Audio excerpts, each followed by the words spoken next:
Welcome back to Beyond the Uniform. I'm Justin Nassiri, and each week I interview military veterans about their civilian career. Today's episode number 45 with John Fenwick. So I do feel like we had 6 or 7 bet the company decisions all strung together. I felt like we were in Vegas and I was going to the roulette wheel and just betting on red over and over and over again, and depending on each one of those to be right. And startups, a lot of it, frankly, we hear it all the time, but it's true, is timing. If we had tried to start this company 2 years earlier, the technologies wouldn't have existed for us to be able to build and point a spacecraft to take a pretty enough picture. And if we had come along 2 or 3 years later, someone else would have already done this. And just to be in that sweet spot to kind of thread the needle, I just realized that we just happened to be the right people telling the right story at the right time. The top 3 reasons to listen to today's episode are: 1, rocket ship. John started a company that launches satellites into space, and he sold it to Google for $500 million. I would drop the mic and walk away at this point, but I don't want to have to buy another mic. Number 2, milestones. John walks through the critical milestones that occurred on his way to an acquisition. It's a very candid look at the crazy, unpredictable, and most often stressful path of this sort of journey. And John is a natural storyteller. In the Navy, we called these sea stories. Not sure what to call this. Space stories, startup stories, whatever you call it, I found it riveting. Number 3, sales. John talks about his job in sales in his startup and how he was selling something that was 2 or even 3 years away from being built. Veterans often talk about the difficulty they initially face in sales. This is a great example, and he talks about what he would do differently today. As always, at beyondtheuniform.io, you'll find other episodes and resources to help veterans in their civilian career. You'll also find the show notes for this episode, including links to everything we discussed and timestamps to each topic we cover, just in case you'd like to hop around the episode like that intrepid little frog in the hit 1981 Konami arcade game Frogger. So let's dive in to my interview with John Fenwick. Well, joining me today in San Francisco is John Fenwick. John, welcome to Beyond the Uniform. Thanks, Justin. So quick bio for our listeners. John is the head of spacecraft operations at Google, which might be one of the coolest titles in the history of cool titles. He started out at the Air Force Academy, after which he served for 8 years in the Air Force as a physicist and space acquisitions officer. He holds a master's in electrical engineering and computer science from MIT and an MBA from Stanford Business School. After business school, John co-founded SkyBox Imaging and served as their vice president of flight programs. SkyBox provides commercial, high-resolution satellite imagery and high-definition video and analytics services. SkyBox raised over $91 million in funding prior to being acquired by Google for $500 million, as reported by the Wall Street Journal. SkyBox is now known as Terra Bella within Google. And on a personal note, John and I were classmates at Stanford Business School. We traveled to Alaska after graduation, and in Wrangell's St. Elias National Park, and walking around, he gave me advice that literally pushed me off the edge of deciding to go into found what became Storybox. So I attribute him a lot for being part of the genesis of my own entrepreneurial journey. So, John, I guess to start out, anything to correct from that intro or add to it? Just note that we were not eaten by bears during our Alaska trip. Yeah, not thanks to me. Thanks to our other compatriot, Sean McCarthy. He was reaching for bear spray while I was reaching for a camera, and he had the smarter approach on that. Yeah, and we got photos, so it worked out well. Well, to start things off, take us back to the moment when you knew you were going to leave the Air Force. Where were you, and how did you approach that decision? Sure. Well, my Air Force career was spent behind a desk. I really wanted to fly, and I ended up getting laser eye surgery to try and become a pilot, and that didn't work. In fact, I had 4 subsequent surgery trying to fix the damage the first one caused. And as a consequence, I had to do something else besides fly, and it seemed to me that the satellite and space business was the next best thing. So my Air Force career was spent designing, building, and operating really large, really interesting, really expensive spacecraft. And in fact, my last job in the Air Force was traipsing around Capitol Hill And it was my job as the liaison to Congress to walk senators and congressmen through these big ticket acquisition items and how this technology works and how it was keeping America safe. So as a junior captain in the Air Force, to be able to have that level of access and that level of responsibility was really awesome. So when that tour was coming to a close, it got me thinking that I kind of hit the pinnacle of really cool jobs within the Air Force. And it got me thinking about, what else is out there, the grass being greener on the other side. And that's what got me thinking about a next step. And for me, the civilian world was a big, scary place that was full of unknowns. And I really thought business school would be the right sort of jumping off point to pivot into the civilian world. What I love about that is, I can imagine having these aspirations of being a pilot and then having repeatedly it become clear that wasn't medically going to be an option. And then, knowing more of your story, seeing how a lot of what you ended up doing in the Air Force, I'm imagining helped you a lot in your startup. And so I think it's just a powerful reminder that I think we all hit these points in our career or in our life when we're dealt a tough deck of cards or we hit a speed bump, and it might be challenging to go through that, but you never know what that's preparing you for. And I think you're a great example of that, of not at the outset of your career getting what you wanted and what you sought after. And in the long term, it really played out well for you. Yeah, absolutely. And when it comes down to it, when I left the Air Force, I didn't want to be doing space things, building spacecraft anymore. I'd kind of been sick of it. I kind of saw the sausage being made in the military industrial complex. And for me, business school was a way kind of out of that world and into a new one, which I didn't know, but seemed like it could well be more exciting. And my story, which involves, entering and creating a startup and building something from scratch, I think the theme was it was still authentic to what I had done in my past career. I was building on some unique domain knowledge that I had gained in my Air Force career and applied that, but in the commercial startup world. So that authenticity, that domain knowledge was really critical as a foundation for me to build off of. That's great. And that was one of the things I wanted to ask about is, and you've touched on why you pursued an MBA, but having already gotten a master's degree. Actually, let me word this differently. In retrospect, having gone down this path of entrepreneurship, how essential do you think that MBA was? And I ask in case a veteran listening is thinking of starting their own company, whether they should think of getting an MBA first, or if you have any opinions on that. Yeah, I didn't know what I didn't know. All I had seen is kids I went to engineering graduate school with that were in finance or in consulting or in high tech, and I didn't have any idea of what those career tracks and what those possibilities were. And to me, the only world that I knew was a little bit of the inside the beltway and what defense contractors did. And what I needed more than anything else was perspective.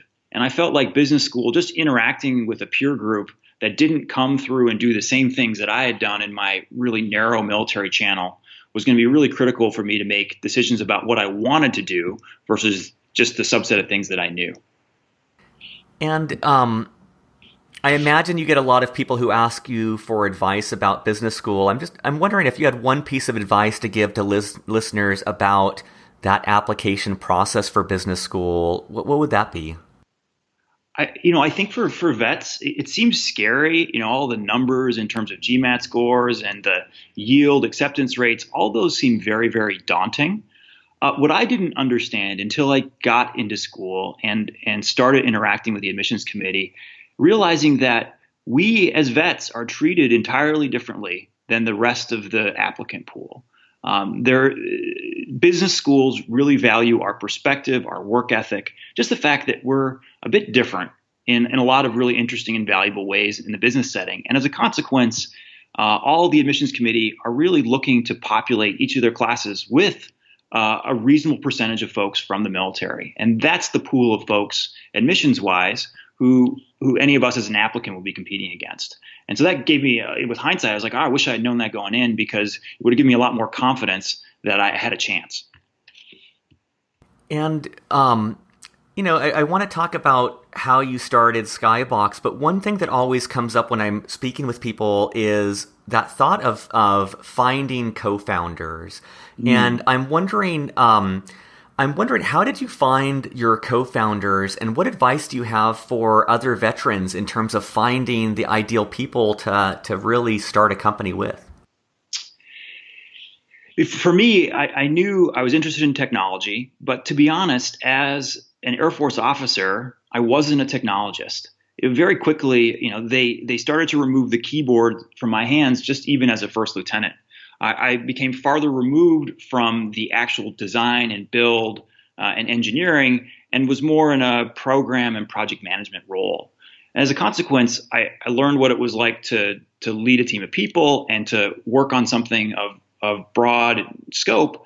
But the nuts and bolts of building things, even as a mid-level captain in the Air Force, I'd kind of gone away from.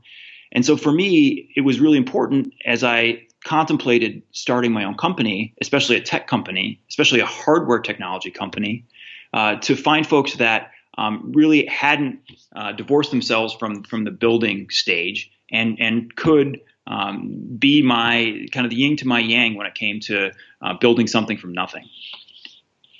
And maybe I should back up. How would you explain, I gave a very brief explanation at the start, but how would you explain what was SkyBox Imaging? Sure. It was funny. SkyBox started literally as a class project. I met my co-founders when I was my first year at business school. I was still interested in aerospace. And I thought for sure that it wasn't a good career track for me going forward, but at least it's where I came from. So I was able to, strike up a chord and a dialogue with a couple of really smart graduate students who were building tiny spacecraft. And those discussions, over beers are what led us to put a story together and go into a class, semester-long class that took our idea, which was to build little spacecraft and to catalog the Earth just like Google catalogs the internet, and try and take that vision and at least turn it into a story that was credible enough to get an A in the class. And what's interesting is that none of us had, especially me, had any inclination or idea that it could ever turn into something real. It was for us, it was an academic exercise to learn kind of the entrepreneurship process and structure. And it was only at the end of the class when our professors came to us and say, "Hey, this is kind of interesting. Have you guys ever thought about doing this for real?" that the gears started turning, that this was worthwhile for us to go try and attempt to make happen. That's incredible. I mean, it's I think it's just so often that we hear stories or we imagine stories where it's kind of this drive and vision from God from the start. And it's just interesting that this kind of started without that pressure. It started as something that was, to meet a grade requirement and nothing beyond that. And I just wonder, not that there's an answer for this, I just wonder if that in some ways freed up your team to work more creatively without that pressure, that it was just a very achievable milestone. And then once you achieved that, you realized it could be something greater. Yeah, not only was it fun, but none of us felt any pressure because we were going to school during the day. This wasn't our livelihoods didn't depend on it. We were learning as we went. We really enjoyed the creation process.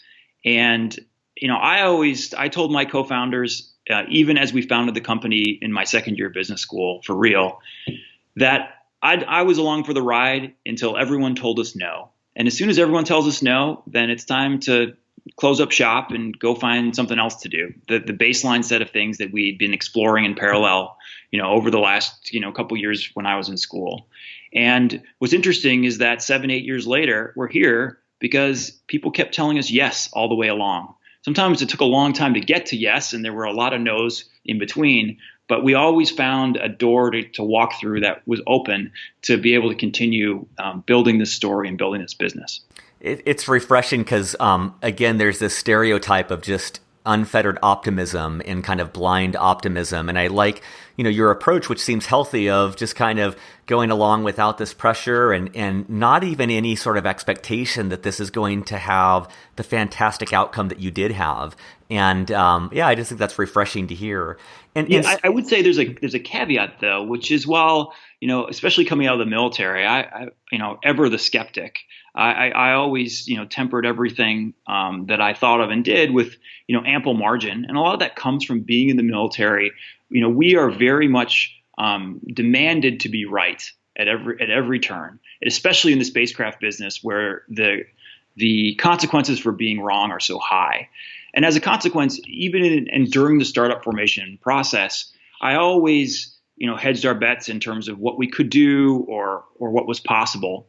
And in contrast, my co-founders, Dan and Julian, were extremely forward-leaning, ever the optimists, always, projecting what could be instead of what was or what we had in hand. And in fact, that sort of complementary nature of me always, glancing askew at everything and them, looking through these kind of rose-colored glasses perspective, I think really balanced each other out and allowed us to, be pragmatic, but also, make a leap, try and do things that, frankly, no one else had tried to do before. I think that's such a great plug for co-founders again, too, where you're able to balance each other out, and they're, each person is bringing something to the table, and in some ways that skepticism, like you said, bred from the military, that worked well as a counterbalance to that unbridled optimism, and they worked in tandem together to make that success possible.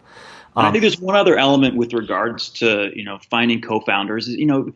Finding co-founders is like getting married, and it's a long-term relationship. And we always taught us at school to work only with people that we trusted. And I think trust is really important. It's a solid foundation, but it's certainly not enough. I think what was really critical for me and what made this all work is my co-founders were people that I admired. My co-founder, Dan, still to this day, the best salesperson, the most convincing person about anything I've ever met. Just extremely eloquent. He is. It's really impressive to see him engage with anyone. And then my other co-founder, Julian, we called him Doogie Howser. He was 21, 22 at the time, almost a savant when it came to this kind of technologies, what we were trying to do. And to be able to work with those guys, I knew from day one I was super lucky, and I was working with folks that had sets of skills that I didn't have, but really appreciated. And so what happens next? What's the next milestone? You have these professors from the class kind of cheering you on to make this a reality. What happens next? Yeah, it actually went beyond professors just cheering us on. And I think there's something unique about Stanford and its proximity to Sand Hill Road, where something like 80% of the venture capital in the world is located. Our professors were able to open doors for us in a variety of venture investment firms that allowed us to at least tell the story. And what's really interesting is that our story, because we were building spacecraft and because those spacecraft took pretty pictures, it's a story that resonates with most anybody. And so as a consequence, most any investor was willing to hear us out. Now, of course, the vast majority of them reacted by saying, hey, this is amazing, but I have no idea what you're talking about. This is way outside my domain experience. I'm sorry, but this is not something that we can do. But at least it allowed us to engage and get feedback and basically try out the story. And about 40 times we were either told no or call you later. And which really amounted to nothing before we were able to find a firm and find a partner in a firm that our story resonated to the point where they were willing to make a bet on us. And that's one thing I wanted to dive into is just kind of general advice around fundraising. So for background, like I said, SkyBox raised over $91 million in funding. Their investors, for those familiar with venture capitalists, these are some of the biggest names: Norwest Venture Partners, Khosla Ventures, Draper Associates, Canaan Partners, Bessemer Ventures. Just an incredible group of people, and you went through several rounds of fundraising. What advice would you have for any veteran listening that might be about to go through that fundraising process? Looking back, I think that one of the reasons that we were able to be successful is the story that we told was not a story about a spacecraft company. It was not a story about pictures from space. It was a story about disrupting an industry that was what we called was in the mainframe era of very large, very expensive spacecraft, and bringing that industry to not only to the PC era, but all the way to the laptop era with many more distributed, smaller, comparatively less capable on a per spacecraft basis, but en masse via constellation, really offering something new to the industry. And that's sort of describing a pattern that is kind of reflects a lot of the other types of disruptions in parallel industries, whether it be mainframe computers or internet and the like.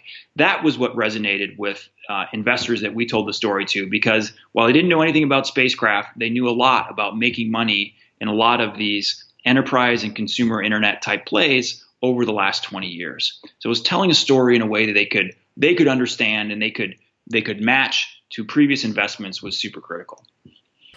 And going back, I mean, what was that like? I imagine, for that first round, from what you remember, how long did that take to raise money? And then what was that like when you actually realized like you had passed that next yes, you had gotten the check to start building and start making your vision a reality? We ended up, it was my last semester of business school. We'd go to school in the morning and we'd pitch the company, the story, all afternoon. And what's funny is that we were all in some of the same classes, and the classes were in large part teaching us about elements of creating and running a small company. So we would actually be folding in further things that we learned into our deck and adjusting as we went along. And I was fully expecting to go get a real job after graduating in the summer. And it was right before school ended when we finally met an investor where we resonated. And we ended up signing the term sheet the day that I graduated. And that was really exciting to know that at least for a little while, we had a chance to go try and make something real. And then very quickly thereafter, it sort of dawned on us that we now have a blank slate. We raised our initial $3 million on a handful of PowerPoint charts, and now we had dollars in the bank, and we had to make it all happen. And there were sort of at school they kind of talk a bit about a playbook, but we sort of felt like we were starting completely from scratch, which was both extremely exciting and extremely scary all at once. What was once you had that first tranche of funding, what was day-to-day life like? And I'm always curious too, the lifestyle component was this the stereotypical 24 hours a day, 7 days a week? Like what did your life look like on an average day? Yeah, there was a lot of that. I think, all of us wore a gazillion hats, and I went to work every day not knowing which problems I would need to solve that day or the next. Just a tremendous amount of uncertainty with zero structure. I think what's interesting is it's the polar opposite of the military, which every day is pretty well subscribed. Even, all of our jobs, all we needed to do was what the previous guy did and their OPR and just do that 10% better. And here I was really trying to create something from nothing. And as a consequence, it took just a lot of back and forth dialogue with my co-founders and that initial team as we figured out how to chart our course. And I'm wondering let me take a step back. At this point, you're an early stage company. So for veterans listening who are thinking of starting their own company, you've kind of touched on the lack of structure. I'm just wondering, any other thoughts on ways in which someone's military background might really help them in founding a company, and in what ways they're going to have to overcome some obstacles from their background? Yeah, I think in many ways, having gone to a service academy, having had a military career, it really put me ahead in a number of sort of EQ type ways. I always felt like no matter how stressful the startup got, I had been in more stressful spots and had to make do with less. And in my military career, and as a consequence, none of the challenges that we faced to me seemed, like life and death. Seemed like they couldn't be surmounted. And even then, I knew that the worst case scenario was we'd run out of money, we'd lose the support from our investors, and then we'd go off and do what we planned to do 6 months prior. So as a consequence, I never felt the tremendous pressures that are often attributed to startup life. I tell you that where the pressures did start to set in is as we started to convince people beyond our friends to come work with us, people to give up their careers and their trajectory to make a bet on us. I think that was the point, round about year 2, year 3, as we established critical mass from a personnel standpoint. That's when it really felt like, wow, this is something real. Now there are real pressures associated with this job. So there I felt ahead in terms of being able to handle what the challenges we were facing. I think, as I mentioned before, I did feel like from day one I was pretty far behind from all of the sort of technical aspects. Our company was very much a science experiment for those first few years, and in the startup world, there's 2 things to do. There's building and there's selling, and if I'm not doing either of those, then I'm not useful. And so as a consequence, because I wasn't building, I was the person out there selling, but I was selling a dream because we were still a year or 2 away from having a spacecraft constructed in space and having a product to sell. So there were, a lot of sort of wild hand gestures on my part, telling a narrative, telling a story about what could be, and trying to convince people to believe in something that didn't yet exist. So that was a pretty challenging thing to do, especially in the absence of knowing, how with any sort of confidence our chances of actually pulling it all off from a building a mousetrap standpoint. It's just what stands out to me is the number of guests I've had on the show already where they talked about how selling, and particularly selling oneself, is one of the most challenging aspects for veterans, and how it is so antithetical to your background of only promising things that are absolute certainties, and always focusing, like almost downplaying your own accomplishments. So I'm just putting myself in your shoes and imagining how difficult that would be to be selling just constantly, and knowing that you're selling something that doesn't exist. That would be very difficult. Yeah, I mean, I think the last time I sold anything was at Boy Scouts as a kid, selling Christmas wreaths door to door, and that's not enough. I feel like, to be honest, you probably have a question queued up about advice for veterans in business school and the like. And my big regret, is that I didn't take a sales class. And sales is it's about persuasion, but the other half is about expectations management of yourself and of the people we're dealing with. And I made a number of missteps of either under-promising or over-promising along the way with potential customers, with partners and the like. And having a framework, learning the mechanics through a sales class, I think would have really helped me out, and I would have learned things without individual trial and error on my own part. That's great. And so going back to the story, you raised $3 million, you start to grow. What was kind of like the next milestone on this journey for you? Well, we always talk about how startups are very much milestone driven. And in fact, that's how startups raise money. We raise money based on the value creation event of a milestone.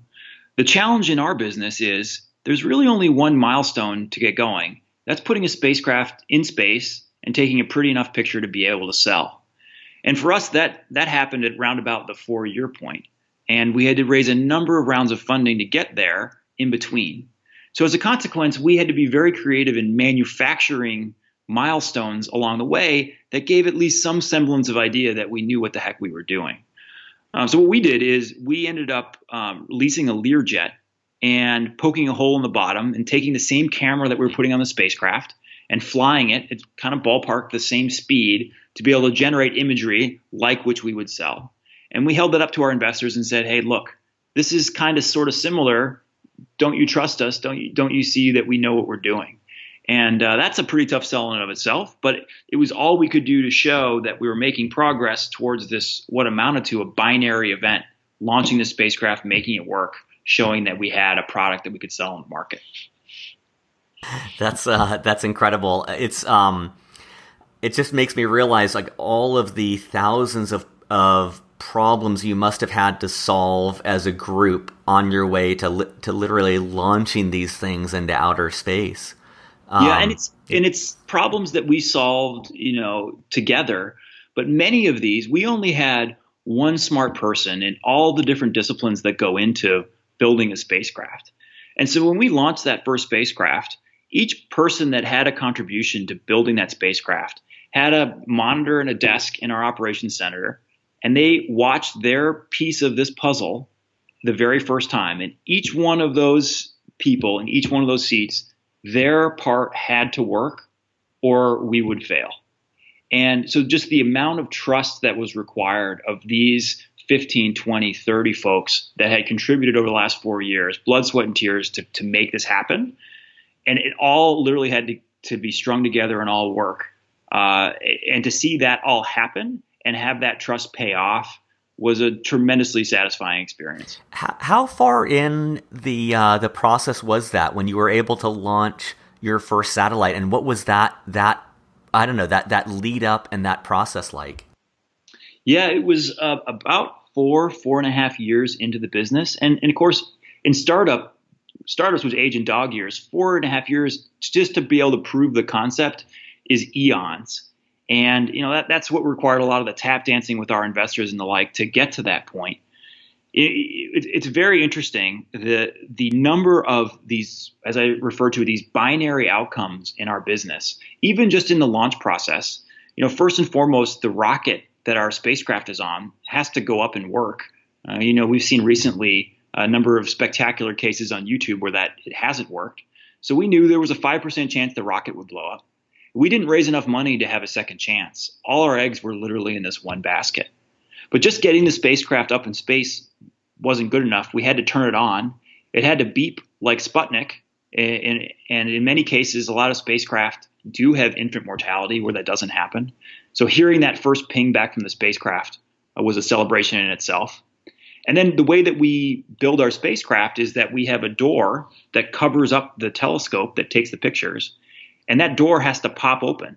And if that popping mechanism doesn't work, we're taking pictures of the inside of the door, which is pretty hard to sell. And the moment that door popped open was another big cause for celebration.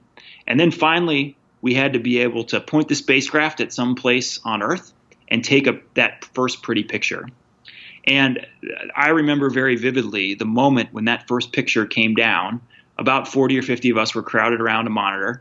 And when it popped open and we could see that the telescope wasn't blurry, that the picture looked great, that was a very, very exciting moment. And of course, what was the first photo? Was that Area 51 or is that like a Wendy's or what was the target on that one? No, it's funny. It's I'm actually staring at the picture right now in my house. It's framed. It is a picture of a random shopping mall in Perth, Australia. completely random. But it was that picture. As soon as we took it, we went and showed that to all of our customers. And one of those customers happened to be Google. And that first picture is what started to get the ball rolling for us to go join Google over the course of the next 9 months. Well, you're very humble in the telling of the story, but what I appreciate about your candor on this is you're just driving the point home. I'm realizing just all of the, on the one hand, all of the thousands of things that could have gone wrong that would have prevented this, just arbitrarily prevented this satellite from launching and taking its photo, and that would have prevented your acquisition. And then on the other hand, I'm just amazed at you helped build a team that under that pressure didn't fail. They built everything to work perfectly. And so it's like this weird juxtaposition of an incredible case study of how volatile and risky any startup endeavor is, and just an incredible testimony to the job that you guys did as a team to be able to overcome that. Yeah, no doubt it was not easy. And let's be honest, there's even in your behind the uniform talks, there's a bit of selection bias, right? You're not as much talking to the folks that tried and failed along the way. You end up talking to the folks that, through the combination of good fortune and hard work, were able to make something somewhat successful. So I do feel like we had, 6 or 7 bet the company decisions all strung together. I felt like we were in Vegas and I was going to the roulette wheel and just betting on red over and over and over again, and depending on each one of those to be right. And startups, a lot of it, frankly, we hear it all the time, but it's true, is timing. If we had tried to start this company 2 years earlier, the technologies wouldn't have existed for us to be able to build and point a spacecraft to take a pretty enough picture. And if we had come along 2 or 3 years later, someone else would have already done this.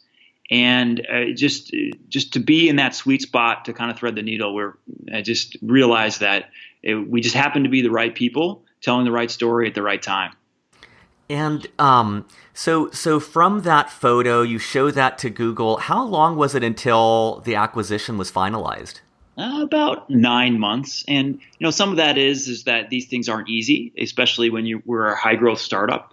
And part of it was there was a number of regulatory hurdles back at the Pentagon where I used to work.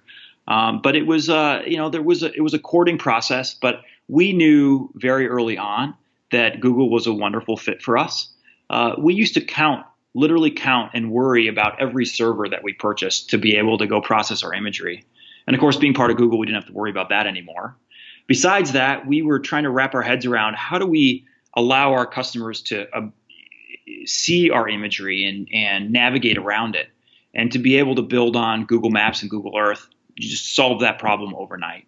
So everything about this for us totally made sense. And as a consequence, we did everything in our power not to screw up the deal. Now, there were some really interesting timing elements of this, which is we'd already agreed in principle on what the deal we wanted to have the deal be. And it just so turned out that we had our second spacecraft, which we had queued up but didn't expect to launch. All of a sudden, the launch time frame came along, and we were launching the spacecraft before the deal with Google was finalized. And what we realized is that this was only downside for us. If the spacecraft worked, great, we can continue with the acquisition. And if the spacecraft didn't work, well, then we're going back to the negotiating table. So unlike the first spacecraft, which was all exciting and I can't believe it worked, this is awesome, the second spacecraft was only downside. Oh, geez, I hope it doesn't fail, because then this great relationship that we've established with Google, the bottom could very well fall out from underneath it. So lucky for us, the second one worked as well, and the deal closed, and we were able to come join and become part of Google. And these weren't even your rockets, right? I mean, you're basically hitching a ride on someone else's rocket. You're kind of hitching your fate to someone else's piece of machinery. Yeah, not just anyone, though. Both these launches of our first 2 spacecraft were in rural Russia. And just the mechanics of getting permission to ship our spacecraft over to an active duty missile field to be dropped into an intercontinental ballistic missile where they pull the warheads out and they put our spacecraft in. Just a crazy set of stories in itself, just to be able to get our spacecraft in space.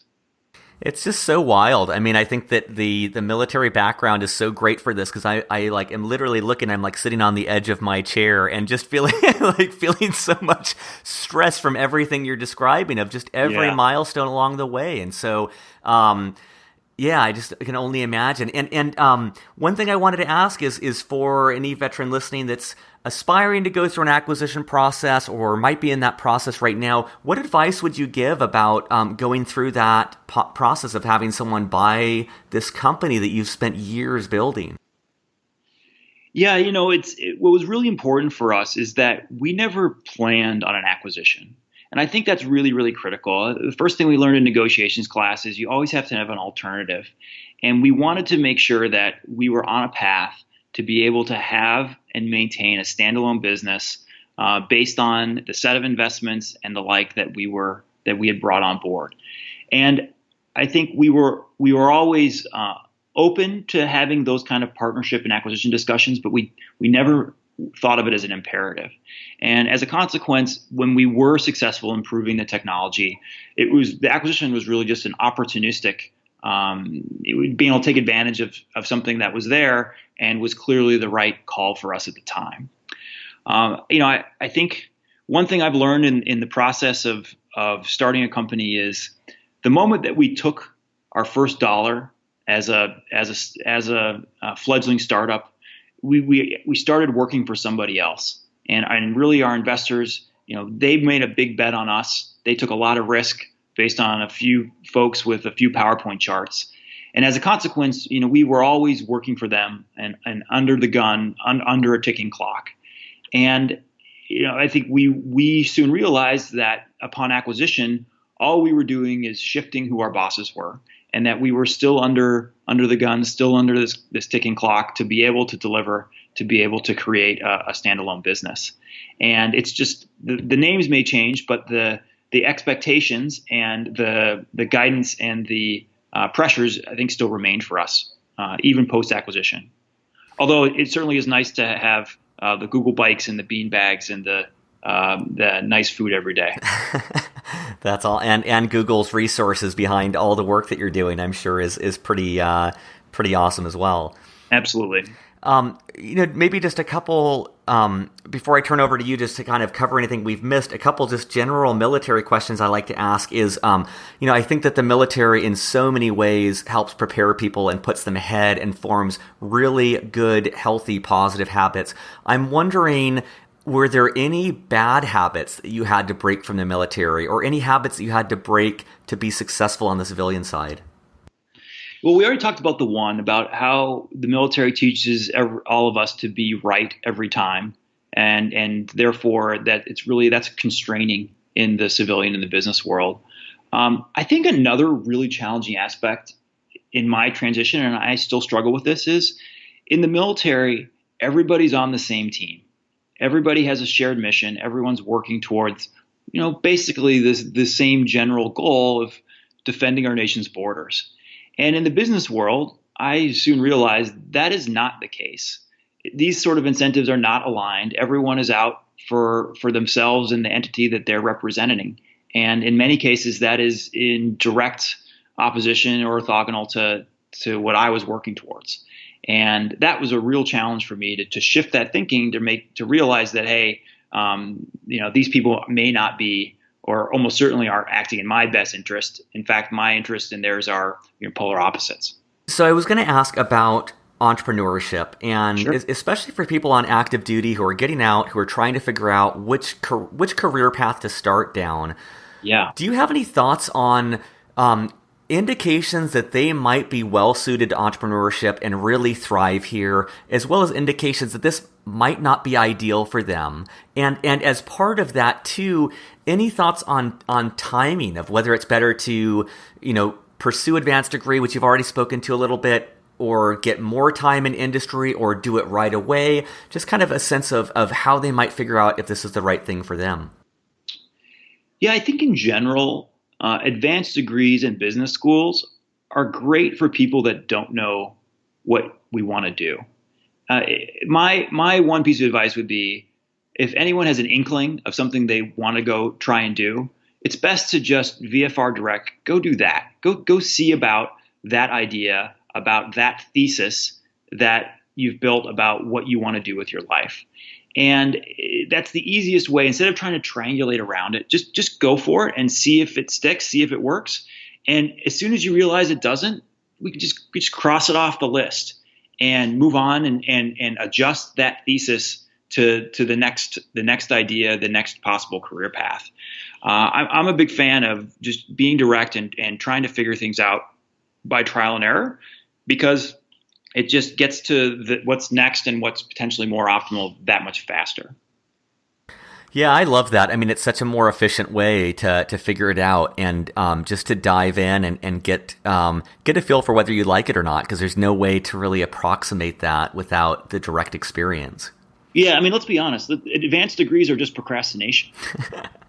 I love it. Yeah. Because it means we don't have the skills, but more likely don't have the idea or direction So we extend the optionality of being able to figure out what to do by a couple years worth of a variety of experiences.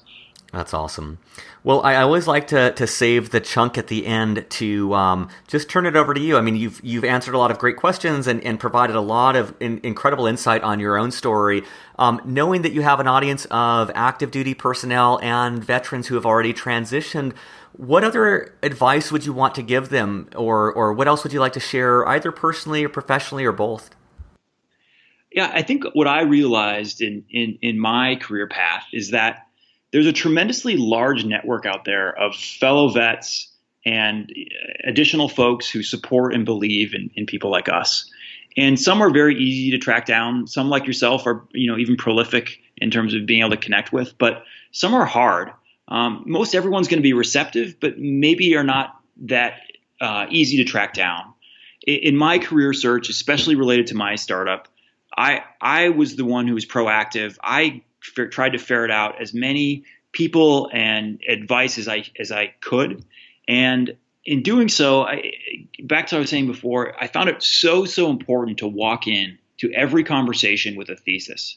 Here's what I want to do.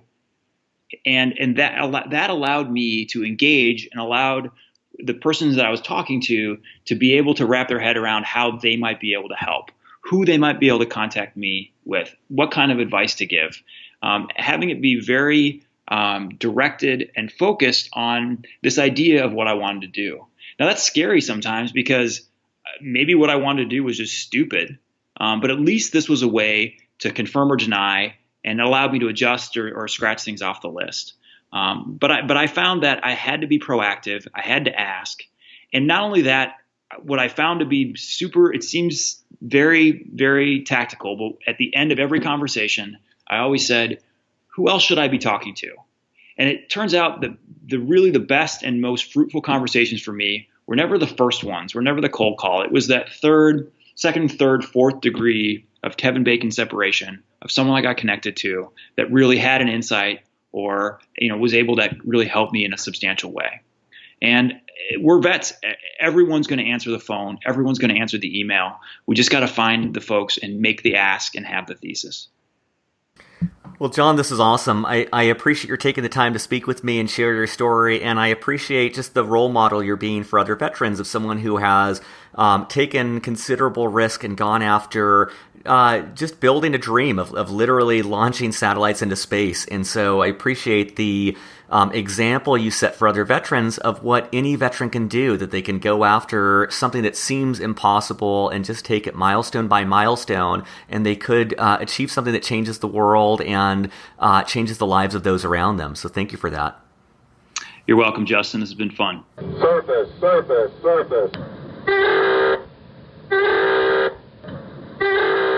Thanks for listening. Before you go, 3 important announcements. First, if you believe in what I'm doing and believe in supporting veterans in their careers, please help me spread the word. The best way I know to do that right now is by taking 18 seconds to write a review on iTunes. It would mean a lot. Second, based on my interviews, I'd advise any and all veterans to look at servicetoschool.org and the American Corporate Partners. Both are completely free for veterans and give you a lot of great resources for your education or professional life, respectively. Third, there are a ton of other great interviews, resources, and data at beyondtheuniform.io. Check it out, share it with your friends, and drop me a line if you have any feedback because I'd love to hear from you. Thanks, and see you on the next interview.